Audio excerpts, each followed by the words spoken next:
So y'all are a little more awake than the first crowd. They did not clap. So good to be here, and I have in my notes in bold print, highlighted in orange, to smile. As you know, when I walk around, I'm kind of a serious guy. I don't smile a lot, but I'm actually nice inside.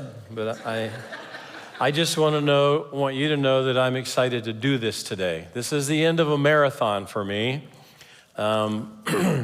When I prepare a message, I start a month out, and it's just, it's a lot of work, but I'm really happy. If I could begin with the end in mind, okay? Begin with the end in mind, it would be that if it's needed in your life, that you would make an incremental move to wholeness in the area of spiritual, emotional, relational, or physical health. If you need a bulletin, raise your hand there. So that's beginning with the end in mind. If I can be a process of helping you with that. So Myra and I are happy to be a part of this family. We have our own family. God gave us 4 daughters. He gave us 3 son-in-laws, and he gave us 9 grandchildren. But he's also given us a lot of young men and women that call us mama and baba in different parts of the world. That's what happens when you've been married for 44 years. Kids, and then lots of people that come into your life that you can become a part of. So Myra's a nurse. That stands for retired nurse. And I'm a PA, R, which now stands for PA retired as well from full-time practice. And Myra and I moved to Africa 36 years ago, and we lived in 2 remote villages, very small villages, where we worked in hospitals in Central Africa. And our worldview has been shaped by 36 years of working with African and now 13 years working with Haitian people. It's absolutely shaped the way we think about life, about the way we look at life. Now, I'm the first medical clinician to speak to you about this series. So far, you've had 2 pastors. One of them has an earned doctorate sitting on the front row here. One of them is a pastor of one of the largest Charis, Grace Brethren churches. You had a PhD professor from Grace speak to you. You had a woman who runs a business in Fort Wayne speak to you, and our worship leader speak to you. But I'm the first who has a medical background, and I'm the oldest. Until Jay Bell speaks. So that's why I like to go to Psalm 71 that says, "So even to old age and gray hair, O God, don't forsake me until I proclaim your might to another generation." Here's what 41 years of being a PA taught me behind closed doors. Walk in the room. "Hello, Mike Taylor, how can I help you today?" The story begins.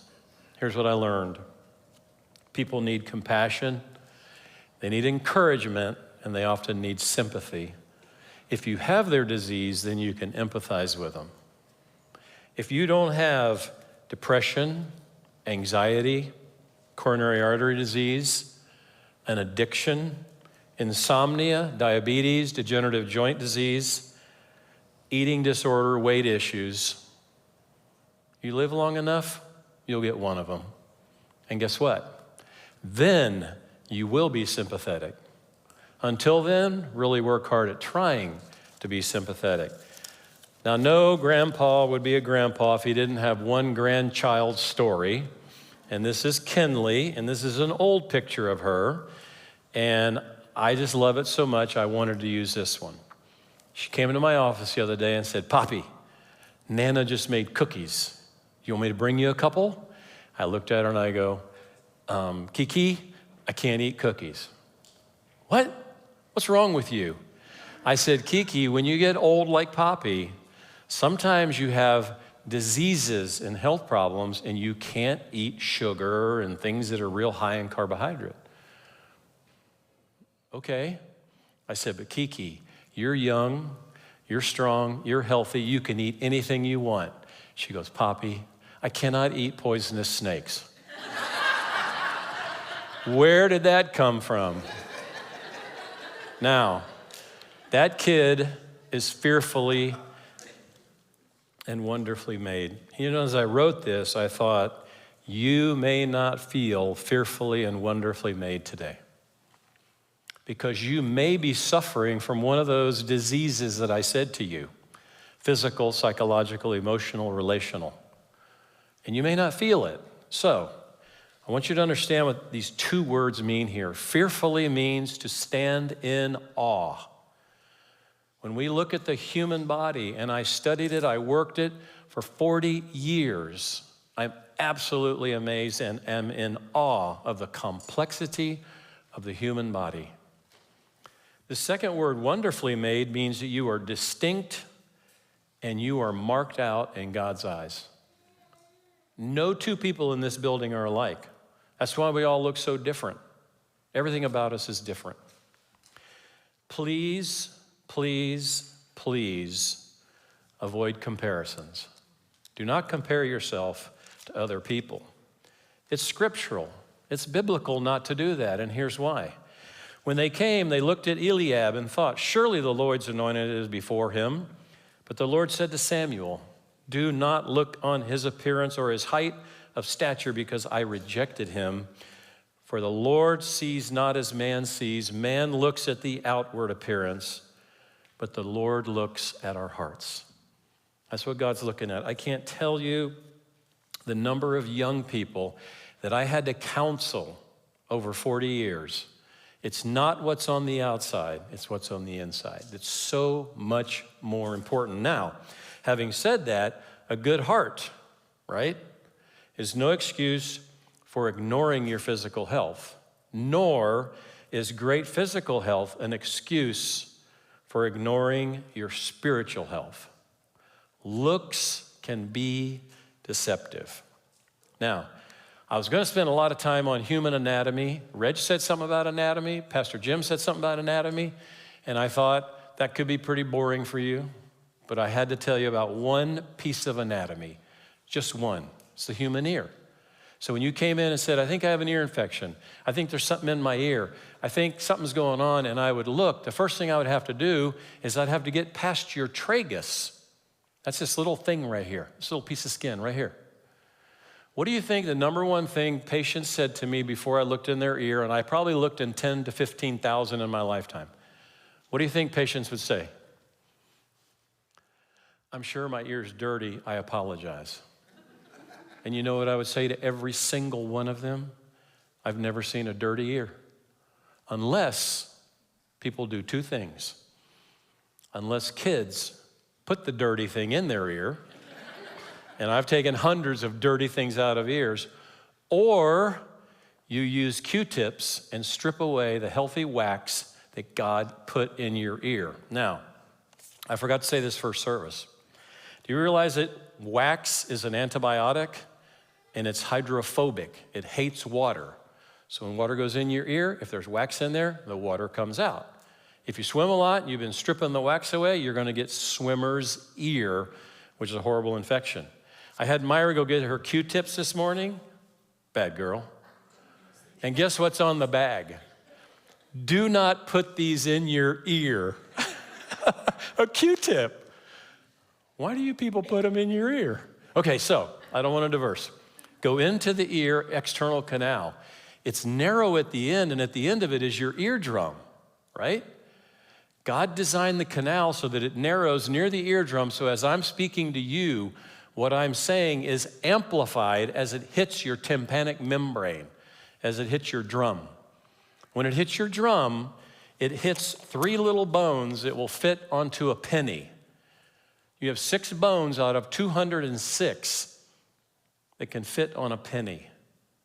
6 of your bones can fit on a penny. And when I talk to you, your eardrum hits those bones, the hammer, anvil, stapes. The stapes sits against the conchlea, which looks like a seashell, and it makes it vibrate. And when it vibrates, instead of 4,000 piano keys, you have 15,000 in your ear. Instead of the piano, which goes up to about 4,000 hertz, your ear can go up to 20,000 different tones. And it sends a signal to your brain. It's an electrical signal, and you're understanding what I'm saying. If you don't think that you're fearfully and wonderfully made, listen to this.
Melissa, whoa, isn't that awesome? Give her a hand. I've been talking to her a week about this, and I told her, I just want something that will tickle as many keys as possible. And I got to hear it twice. Now, if that wasn't enough, I'm going to finish with this. Do you realize that in the 30 minutes that I speak with you, 30 minutes, and guess what? You have nothing to do with this. Your autonomics is doing it for you, right? You're fearfully, wonderfully made. Your heart's going to beat 2,000 times. You're going to take 500 breaths. You're going to blink 450 times. Your kidneys are going to filter and reabsorb 99% of the blood that goes through them, and you're going to make 1 ounce of pee-pee. Why is that important? Because a child's bladder can hold, on average, 10 ounces, maybe 15. That's why Mom used to say, hold it. Hold it in church. But you're not telling your kidneys to filter and keep 99% of the products in your bloodstream, right? And finally, you may not believe this, but you'll process 30 million bits of information, and you will make, while I'm talking to you, billions of red blood cells, billions of white blood cells, and billions of platelets, just while I'm talking to you. Do we have the capacity for change? For sure. This body is amazing. Next Sunday, I'll be in this little church called Gomoko. I just checked the weather. It's 90 degrees right now. Feels like 100. I'll be leaving this beautiful building. I'll be leaving that stained glass window, the air conditioning.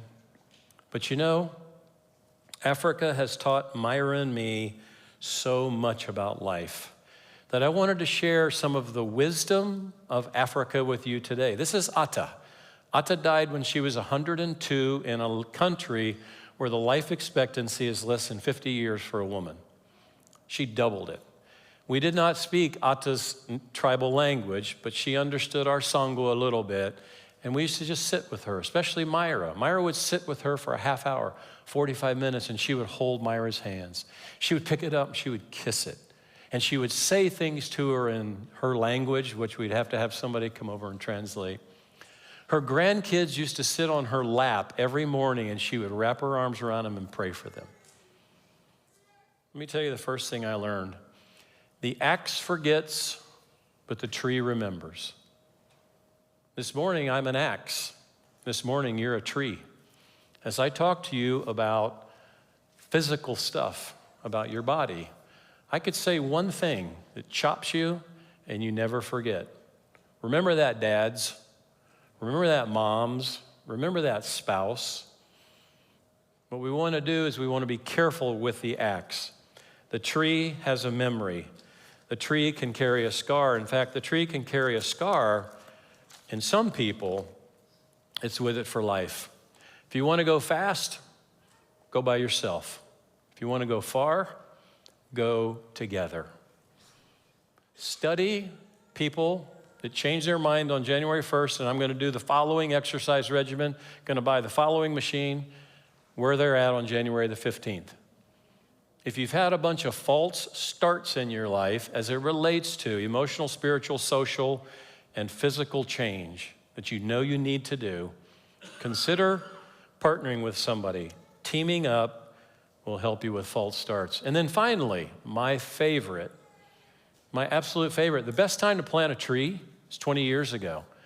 The next best time is today.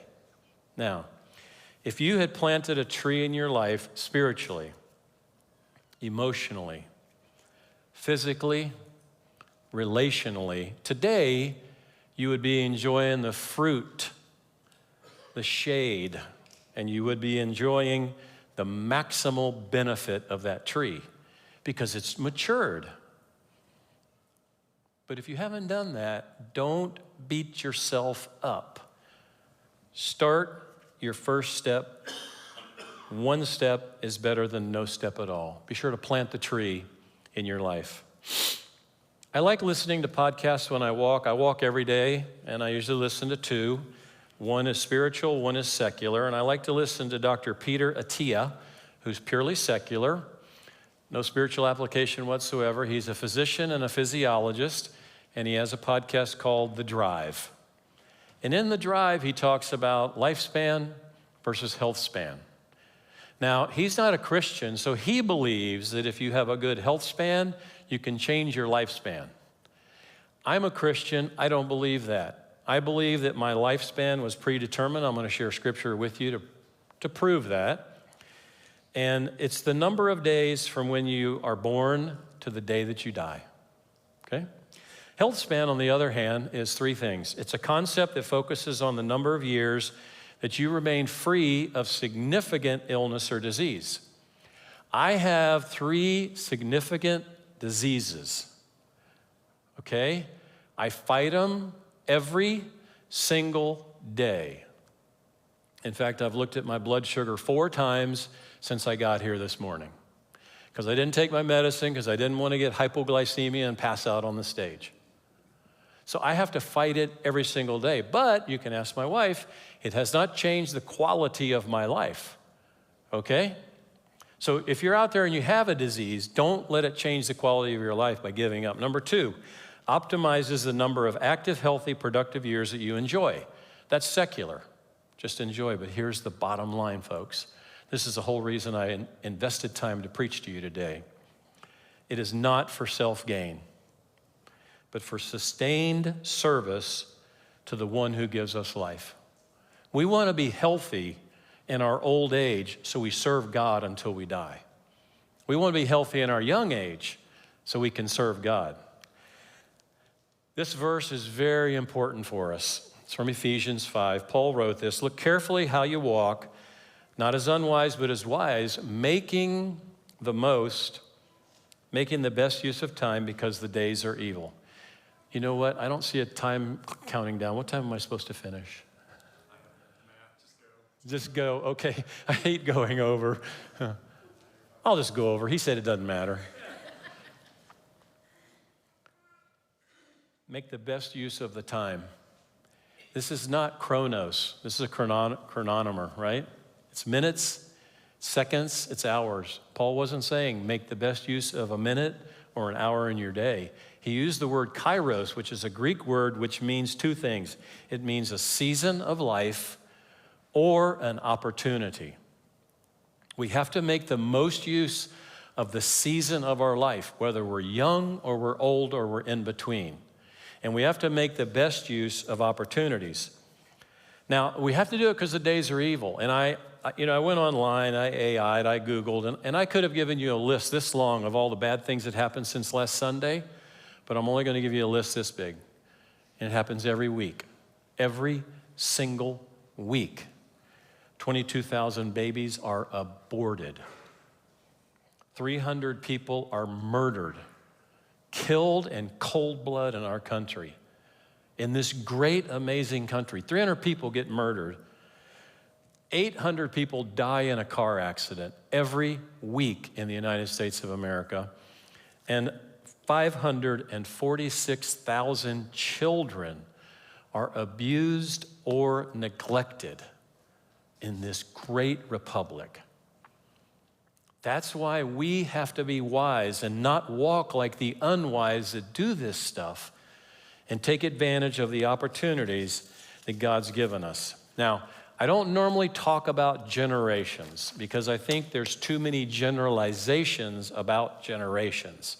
But today I'm going to, because each generation represented here has opportunities and have a season of their life where they can walk wisely. The first generation is the silent, and they're called that because World War II, Great Depression, they were perceived as cautious, quiet, and less prone to speak publicly. They were also called the greatest generation. We have 4 of them today. Sandra, Shirley, Martha, and Mary Lou's not here. We didn't have that in the first service. We have representatives from the oldest generation in the United States of America today. Number 2, boomers. I'm a boomer, right? Why is it called baby boomer? Well, our parents, these folks went through Great Depression. They went through World War II. People stopped having kids because the men were all fighting and nobody had any money. They couldn't afford it. Well, guess what? After the war, economy goes crazy. Boom, babies like crazy. And that's why they call us baby boomers. Now, what I found out recently from my kids is that some of y'all, especially you youngsters, make fun of boomers. Like you say things about us. And I'm not quite sure what it is. You know, I forgot to say this, but see, where did I write that? Yeah, embrace that which is good in your generation and be catalytic to change that which is negative. Because we have generalizations about all generations. How about this one, Gen X? You know why they called them X? It's kind of sad, actually, if you're a Gen X, but the Gen X was eclipsed by the silent generation and the boomers, and they had no unifying identity. See, I'm a baby boomer simply because I was born when all these babies were being born. But the Xers came after us, and there was no single unifying thing about them, so they just called them X. Well, then what happens after X? Y, which is millennials. Why are they called millennials? Because most of them entered the workforce in the year 2000. And then this one, I don't have a favorite generation, but I hear some amazing things about this generation, Gen Z. So you got X, Y, Z, and they also call y'all Zoomers sometimes, all right? Maybe you don't call yourself that. But this generation grew up with a smartphone, social media, and a decrease in watching television. Most of them just look at social stuff on their phone or their iPad. Do you realize that in 24, the greatest surge in purchase of Bibles was among Gen Z? Do you realize that there are revivals, small revivals happening among Gen Z? Where Matt Sterrett's daughter went to college, there was a revival that lasted almost 3 weeks. Asbury College, that just happened. There seems to be a real surge among Gen Z men having a stronger interest in spiritual things over Gen Z girls and women. And then finally, Alpha. They decided to go with the Greek alphabet because it's a new generation, it's a new era, and that's what they call them, Gen Alpha. We are in a season of life regardless of our generation.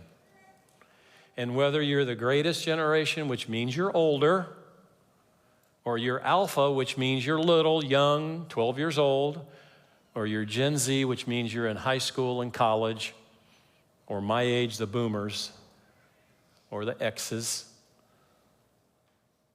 we need to be making wise use of our time because the days are evil. And we have the potential of bringing about change. Let's go through the Word of God and look at some of the characteristics of lifespan versus healthspan. Lifespan.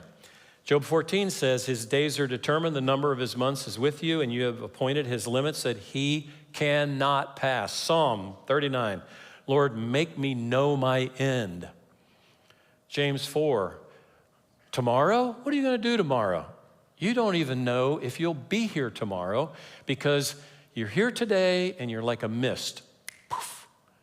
and you're gone. James said that in the New Testament. And then Psalm says, Lord, teach us to number our days that we would get a heart of wisdom. How about Healthspan? Corinthians talks about that, do you not know your body is a temple of the Holy Spirit, whom you have from God? You are not your own. You were bought with a price. Glorify God in your body. Romans 12 says, I appeal to you, brothers and sisters, to present your bodies as a living sacrifice. And in this great passage, which often is used to refute the worthlessness of exercise, is actually, that's not it. It's a comparison of physical versus spiritual. They both have a place in our life, and Paul told young Timothy that bodily training is of some value. Now, we're going to get more into things that Paul said, which shows it's a lot of value. But godliness is of value in every way, as it holds promise for the present life and for the life to come. My favorite is the Old Testament, though. The patriarch of the Jews wrote the first 5 books of the Bible, led hundreds, if not millions, of people in his lifetime through the desert. Nutritionally, what did he eat? Quail and manna for a long time, so lots of protein, right? And then he got his carb, manna, and he drank fresh water from the ground. Walked. Very physical. Moses, 120 years of age, it says that his eyes were not dim. The other day I had to go to Gross Nickel and get my lens popped by a laser because I had a cataract that had to be removed from basketball trauma, and I developed this calcification on my new lens. I'm only 68. I could barely see out of my right eye. They hit me with the laser, now I can see perfectly. Not him, 120, could see perfectly. And physically, his vigor was unabated, meaning he was just as strong as an old man as he was when he was a young man. Why? He took care of himself. He walked. He worked hard. My favorite is Caleb. Myra, were our girls going to be Caleb or Joshua or a combination? Okay, so we're old school. We lived in Africa. Myra had 2 of our kids in Africa. No ultrasounds. We never knew the sex of our child until they popped out. But they were all called Joshua or Caleb. And then they popped out, and they were Rachel, Rebecca, Kristen, and Joanna. So it was Rachel, Rebecca, and then what's the next R in the Bible? Ruth, and then Rahab. We weren't going to name a kid Rahab, so we switched over to JoJo. Joanna's a great one in the New Testament. Caleb. This is an example why we need to stay in shape until the day we die. Do you remember? Joshua, Caleb were part of the 12 spies that went in to spy out Canaan, came back, and they said, we can't take this place except the 2 guys, Joshua and Caleb.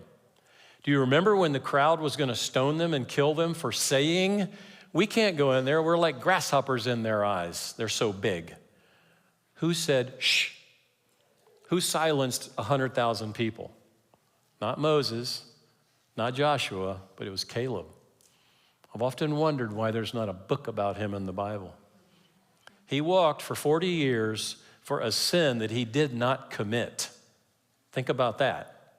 And now we're in the promised land in Joshua chapter 14, verse 9. And Moses swore on that day, saying, surely the land on which your foot has trodden, Canaan, shall be an inheritance for you and your children forever, because you have wholly followed the Lord your God. And now, behold, the Lord has kept me alive, just as he said, these 45 years in the wilderness. And behold, listen to this. I am this day 85 years old. I'm still as strong today as I was in the day that Moses sent me. My strength now is as my strength then for war, for going and coming. Do you know what he asked for? He asked for the Mount of Hebron. He wanted mountain warfare at 85. And you know, the Anakim, which were the giants of the day, lived on Mount Hebron. This guy at 85 wanted to fight the toughest area and the toughest people. Now here's a lesson for you youngsters. Listen to me well. When you see an old guy like me, do you ever think, I feel sorry for that guy. Look at him. Hair's falling out, gray hair. I bet he can barely walk. You know, the other day I climbed up in a tree stand at 5 o'clock in the morning all by myself. And I didn't need none of you out there helping me get up in that tree.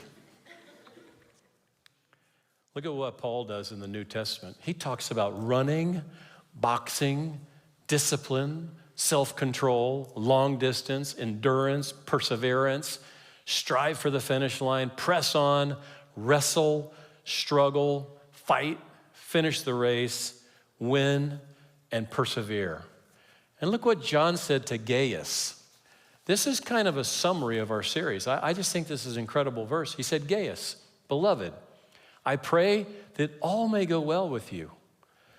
Your relationships and psychologically, I pray it's good for you, and that you may be in good health as it goes well with your soul. That's a holistic verse. It's talking about spiritual. It's probably talking about relational. It's certainly talking about physical. This is what I learned 40 years in primary care and urgent care. You know, I've worked in India, Belize, Central America, Turkey, Cameroon, Chad, Central African Republic, France, and Haiti. All of those as a PA.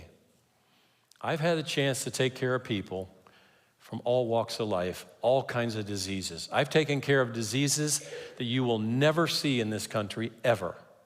I've watched kids die of rabies. I've watched kids die of tetanus. I've taken care of polio children. I've taken care of Ebola patients who had a yellow fever type Ebola virus.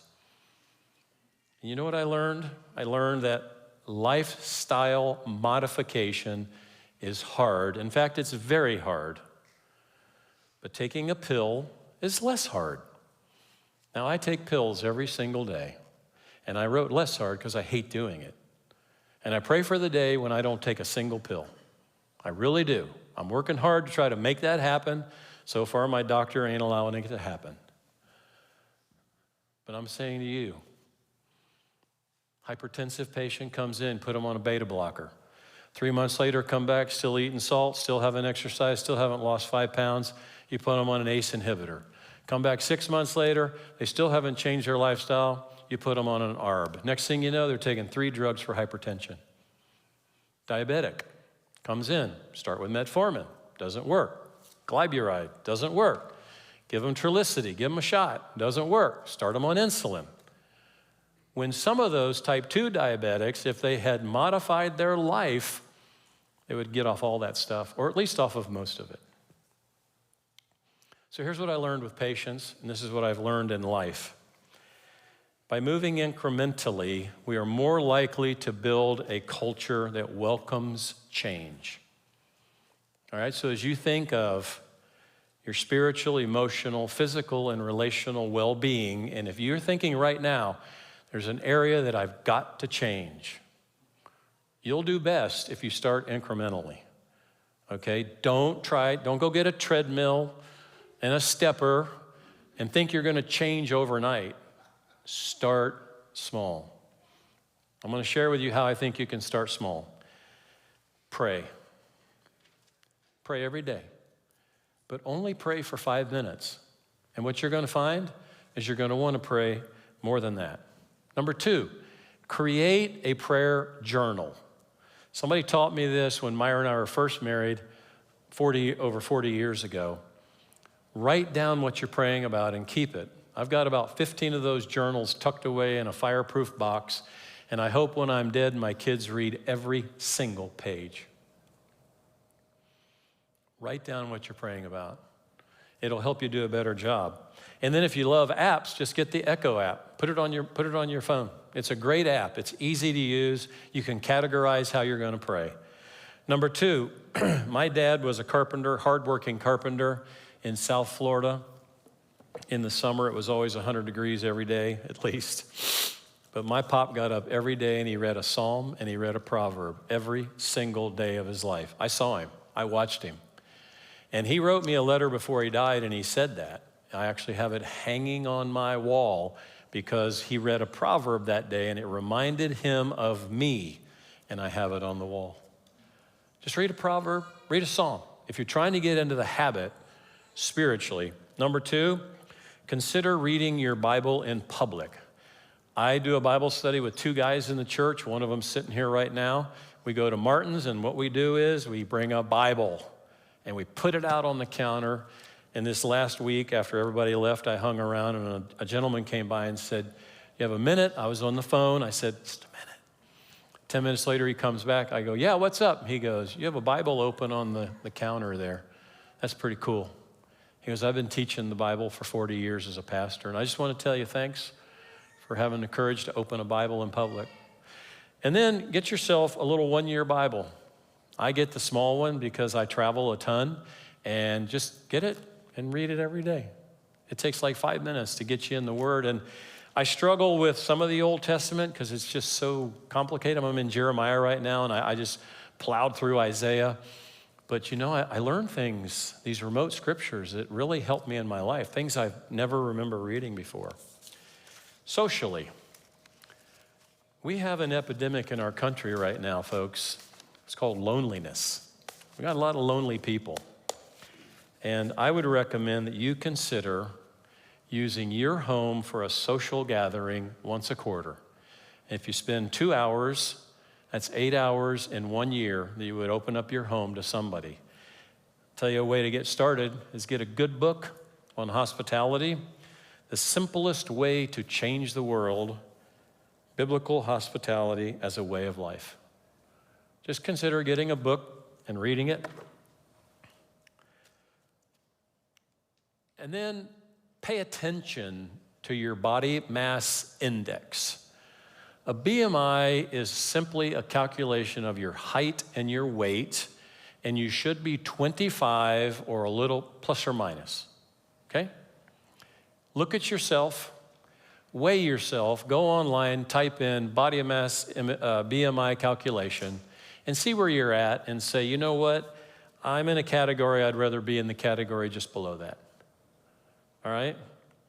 I can tell you that the stats are not good for our country, and I'm not going to harp on this. The Lancet Journal just published that 70% of Americans don't have a good BMI. Work on it, because I can tell you this, I can promise you this. You name the disease, you can name any disease, and it's impacted by this. Cancer, diabetes, heart disease, degenerative joint, rheumatoid arthritis. I mean, the list is almost endless. It has a negative impact. And then finally, healthy habits. Balanced diet, portion control. I know a lot of people go to the restaurant, they take half of it, the minute it comes to the table, puts it in a to-go box. So you don't eat more than you should. One of the things that Myra's been helping me with is we portion out things that I'm allowed to eat, right? So I have little bags of food. I feel like I'm a little kid again. Can I have a bag of peanuts, please? All 1 ounce of them? But that portion control makes a huge difference. Maintain a healthy weight, regular exercise, and you know what? I started with this. 68-year-old grown man lifting 5 pounds, right? So this morning, I went out and walked a little bit, and I had 10 pounds, right? When I'm feeling particularly strong, I do 15. I'm telling you, get that right there and just start, okay? Musculoskeletal as well as cardiovascular by walking. Quality sleep, make sure your room's a little cooler. Try to go to sleep about the same time each night if you can. And then avoid screen time before you lay down. Don't use your screen in the bed. Myra Taylor. Regular health checkups and screenings, okay? I said this in the first service. Guys, PSA, prostate-specific antigen beyond about 45. It'll save your life. Women, annual mammograms when you're supposed to. It will save your life. Us older people, colonoscopy will save your life. Because prostate cancer, breast cancer, and colon cancer are both treated, and you will survive if you get a checkup and you detect it early. And there's 4 or 5 other things, but those are the biggies. You can ask my wife. I have white coat syndrome. I'm a PA, but I can't stand going to the doctor. And not until I got sick and developed some metabolic issues, and now I go.